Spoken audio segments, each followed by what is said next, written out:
there is that sense of increasing pressures. We shouldn't think it's going to lead to some kind of, coups or revolutions next Wednesday, but it all adds to the pressures on the Kremlin because in many ways Putin is so obsessed with the war that he's not really paying attention to what's going on in his own country. One of the biggest issues in Rishi Sunak's overladen in-tray will be the war in Ukraine. His views on foreign policy are largely unknown, but the challenges are immediate.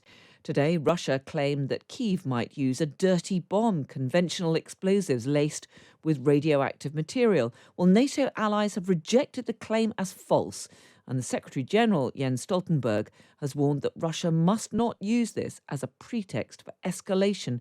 Well, Mark Galeotti is an Associate Fellow of Geostrategy at RUSI. He's a former advisor to the Foreign Office, an honorary professor at University College London, and author of We Need to Talk About Putin. Mark, a very good evening to you. Hello there. Do you think that we need to hear something immediately from our new Prime Minister, Rishi Sunak, tomorrow about the war in Ukraine and the sorts of threats which President Putin and his close associates seem to be dishing out on an almost daily basis?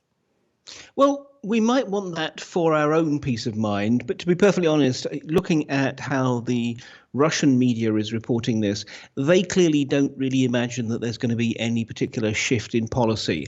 So it's not actually as if there's, I think, a need on that front. It's already fairly clear where we stand, and I think Ben Wallace has already made that admirably clear to the Russians. So do you think that we should assume that Rishi Sunak will make an effort to follow Boris Johnson's lead in stressing the importance of supporting Ukraine, perhaps paying an early visit to Kyiv? Yes, I think so. And I think, look, he in terms of his admittedly rather limited pronouncements on foreign affairs, I mean, he clearly has thrown his weight behind the need to support Ukraine. When he was actually in the campaign against Liz Truss, which seems a long time ago now, he made it clear that, for example, he thought that Putin should not be invited to the forthcoming G20 meeting.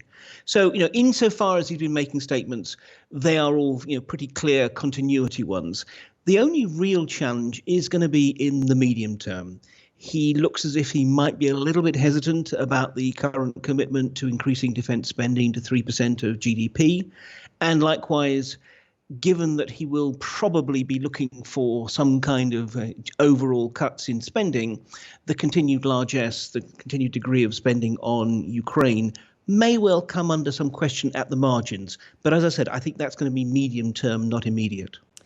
And what about these latest suggestions from Russia, which have been dismissed by all NATO allies and indeed by the NATO Secretary General as completely false? These claims that, Ukraine is preparing some sort of dirty bomb. What should we make of that? Do you think it could be some sort of pretext for Russia to further escalate the war in Ukraine? Look, it's always very dangerous to sound even faintly optimistic when it comes to today's Russia and the war in Ukraine. But I would suggest probably not.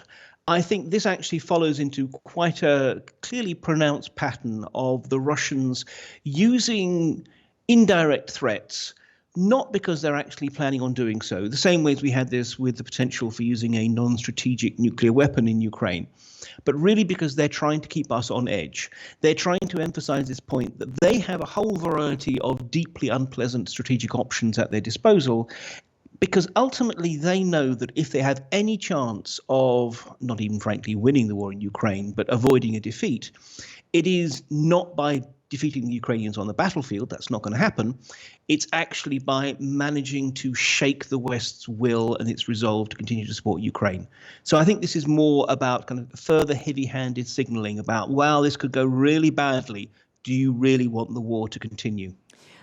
But don't we need the new Prime Minister to respond to that, to make clear his commitment to continuing not to give in to those sorts of threats? I mean, I think it is the case. But again, as I said, I don't get the sense that the Russians have any real doubts. about the UK's overall commitment. So yes, would I like to hear it? I absolutely would. Do I think it's an absolute urgent priority? I don't really think so. From the Russians' point of view, I mean, again, it's interesting looking at the way that the Russian press is reporting Sunak's elevation. They are all really sort of stressing that he is a continuity candidate. In other words, that he is continuing to be, as they would put it, anti-Russian. What about the latest strategy in the war in Ukraine? Russia has clearly suffered some pretty serious setbacks, but now seems to be resorting to this tactic of hitting power stations and other infrastructure, simply adding really to the difficulties and the pressure and the misery for Ukraine's people. Yes, I think this is really how sort of Putin is shifting. Again, as I said, I think it's not that he thinks he can win this way. He's hoping to do everything he can to undermine the will of the Ukrainians. He's hoping to make this a really hard winter for them.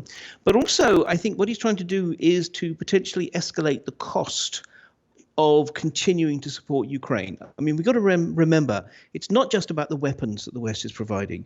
It is also about a lot of money that is being pumped in to keep the Ukrainian economy on life support.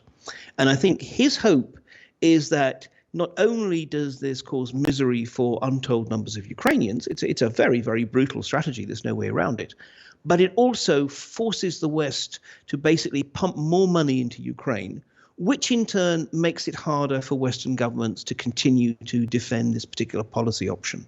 So I think that's his hope, is that by making it hard for everybody, it gives a chance that, through this hard winter, that Western will falter.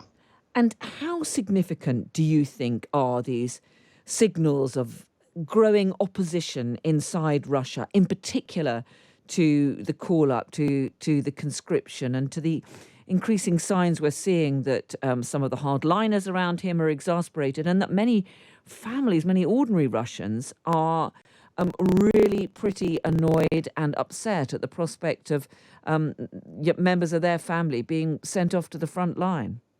Absolutely. This is an absolute change. I mean, up to this point, up to the mobilization, in effect, Putin was offering a kind of social contract to ordinary Russians that said, look, let me have my war.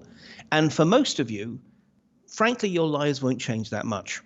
Now, actually, the shadow of the war is over every single family. And it's worth noting that if one looks at the figures, essentially for every person that Putin has managed to mobilize, 2 young Russians have actually fled the country to avoid the mobilization. I mean, it's an extraordinary brain drain that is taking place. And in this context, yes, we are seeing all kinds of different voices. We're seeing hardliners who didn't have a problem with the invasion, but do have a problem with it being handled so badly. We have technocrats, who I suppose one could sort of call liberals, but more to the point, they're pragmatists, who are worried about the long-term impact on Russia, its place in the world, and above all, its economy.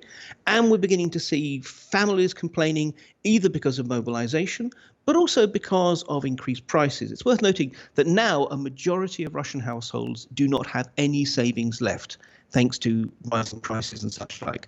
So there is that sense of increasing pressures. We shouldn't think it's going to lead to some kind of coups or revolutions next Wednesday, but it all adds to the pressures on the Kremlin, because in many ways Putin is so obsessed with the war that he's not really paying attention to what's going on in his own country. Mark Galeotti, really good to speak to you tonight. Thank you very much indeed for joining us. Always a pleasure.